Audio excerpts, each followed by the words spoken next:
You're listening to TurkishSoccer.com's Turkish Football Podcast. Hello, everyone. My name is Ahmet Turgut. Welcome to another edition of Turkish Football Podcast. Well, next 15 minutes, I'll try to talk what happened in this past week and as we go into the weekend. There's been a lot of things happening in the Turkish football. Every day you wake up, there's something happens, especially in Turkish politics. Now we see that with Turkish football in general. Every day. Well, let's get back to the Wednesday. Remember in my last podcast I did here, and I said it was do or die matches for Turkish teams that playing in the European competitions, especially for Fenerbahce. Fenerbahce played their one of the most important matches, one step away from a Champions League match. They traveled to Portugal to face Benfica. And they got shut up. They have not been in the Champions League 17 years. And they got knocked out by a Turkish player who they just got it today, Kerem Aktürkoğlu. It is bizarre when you think of this. As you probably heard me saying that Kerem Aktürkoğlu was going to come to Fenerbahce before these two-leg matches played against Benfica. That did not happen because Benfica played them in the first match.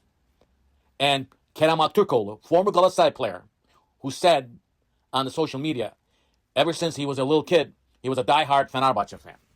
So, scoring the goal for Benfica on Wednesday that knocked out the team that he's going to be playing for. And guess what? Today, after the Wednesday defeat, the special one, Jose Mourinho, the world media is talking about it. Finally gone, and he's out of Turkey. He's been in the center of Turkish media and world media ever since he came to Turkey. With Fenerbahce last year making it to second place. This was the year that Fenerbahce could have made it to a Champions League. They did not. So what happened? Mourinho sacked this today, and he's gone. We don't know who's going to be coach of Fenerbahce. And Ali Koç, the president of Fenerbahce team, we will not see him. And this Fenerbahce team changed their stadium name from Atatürk Stadium to Chobani. Remember Chobani Greek yogurt in the United States. They don't sell any yogurts in Turkey and any around that region. But the owner of Chobani, who is from Turkey, he's a Kurdish descent, he gave Fenerbahce 100 million for 10 years for the stadium rights.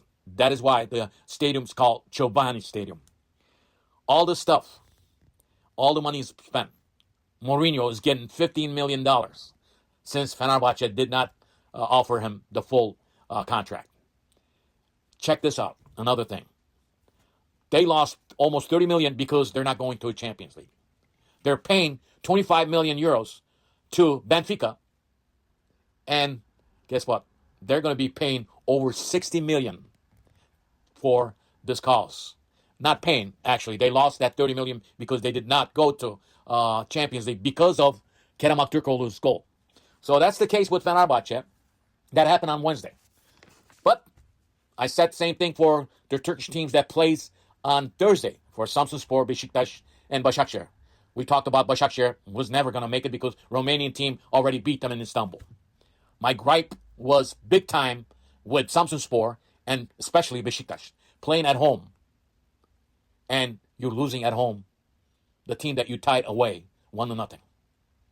Besiktas right now is in chaos just like all other teams that are in chaos. Fenerbahce is in chaos. Galatasaray in chaos. We'll talk about that. Besiktas is the worst chaos team right now in Turkish Super Lig. After this defeat in Istanbul, as you probably heard me saying when Ole Gunnar Solskjaer came to Besiktas, I said, why would you hire a coach that hasn't been coach for many years? That was no. You guys probably remember my podcast. What happened? Millions of euros, dollars gone out the door while they're still transferring players and they are out of European competition. And guess what? The guy does a TV program, the former Besiktas coach, who had contracts with TV station as a guest on a weekly show. They're saying that Sergen Yalçın will be the next coach for Besiktas. How low can you get? I keep saying this. The teams, Turkish teams in the Turkish Super League, especially the big ones, are run by a bunch of big, greedy businessmen, don't know nothing about professional soccer. So, Most likely Sergen Yalçın will come in, and 10 weeks later, he'll be sacked too. This is the 15th coach that has been come and gone for Besiktas in the last 10 years. That's absurd. Now, Samsunspor, they lost the match in Greece. They tied at home. So Samsunspor is still in, but they're not in the Europa League. And they will be playing in Conference League. Fenerbahce will be in the Europa League. And Galatasaray will be in the Champions League. Now, the draw was happened yesterday, and Galatasaray has very tough opponents. Galatasaray spent huge money. Recently, they got Wilfried Singo from Monaco, one of the teams that they will play against. They paid $30 million for Singo. Galatasaray, I don't know. They got Osimhen, they got Icardi, they got Sanye, Barış Alper Yılmaz. Remember the chaos we talked about last weekend in the podcast? He's not going to be playing this coming weekend, which is tomorrow, Saturday, against Rizespor. He's out of the roster. He's not on the roster. They have problem with Barış Alper Yılmaz. Another problem, the draw has already been done, but they don't have a goalie for Champions League. United Juventus is a good goalkeeper, but I think the Champions League is a different level game. So, and they still, after they getting the Wilfried Singo, I think the defense will look better, but I think still they need a better goalkeeper if they want to do something in the Champions League. Look for a lot of chaos if Galatasaray can't go through this league system. Looking at their matches, they're going to be playing the first match at home against Liverpool, then Manchester City away, and then Frankfurt away, and at home Atletico Madrid, and then Bodo Glimt will be at home too. Ajax away match, Monaco away match, and Union St. Gilles will be at home. So they have a very tough schedule for Galatasaray while playing the league matches and the Turkish Cup matches and this Champions League matches. So Wednesday started with chaos, and Thursday ended, and Friday ended with chaos, where the coaches, two of the Manchester United former coaches, Ole Gunnar Solskjaer and Jose Mourinho, are gone from Turkish Super League.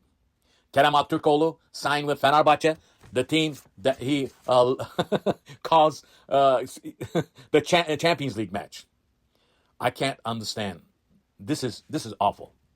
Why would you transfer him after he scores goal on you and he knocks you out of the Champions League? It is mind-boggling.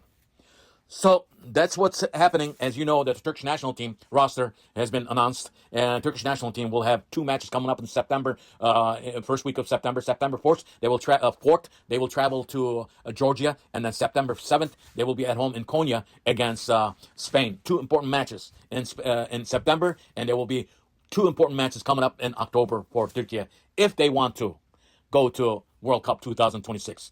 As this match is coming up, you have Barış Alper is doing this chaos with Galatasaray. And Kerem Aktürkoğlu is hated by Galatasaray fans and some of the Fenerbahce fans. How they're going to perform in the national team level. Good thing Arda Güler and Kenan Yıldız are doing very good in their team. And we need a very good 2 matches coming up in September for Turkish national team. Now, the week 4 already started today. Göztepe at home tied with Konyaspor, 1-1. And there are 4 matches. And on Saturday, coming up today, Kocaelispor will host Kayserispor. Kasımpaşa will be at home against Gaziantep. Galatasaray will be at home against Rizespor. As I said, Barış Alper Yılmaz will not be with the Galatasaray roster. Antalyaspor will be hosting Fatih Karagümrük. On Sunday, Başakşehir will host Eyüpspor. In Ankara, Gençler Birliği will host Fenerbahçe. Alanya will be at home against Besiktas. And Trabzonspor, it will be a derby against Samsunspor. It will be at home against Samsunspor. So the match is Saturday and Sunday, and then until September 15th, there won't be any Turkish Super League matches in the Turkish Super League because of the international matches. Looking at the standings, as you know, as I told you last podcast, Galatasaray with the perfect score, 9 points, along with Trabzonspor, who has also 9 points. They have not lost a match. And you have Konyaspor and Göztepe. After the 4th week they played their matches, they both, Göztepe with 8 points and Konyaspor with 7 points. There are a lot of teams does not have points yet, but after the week 4, we'll talk about the week 4 and then come back talk about the Turkish national team matches coming up for Turkey.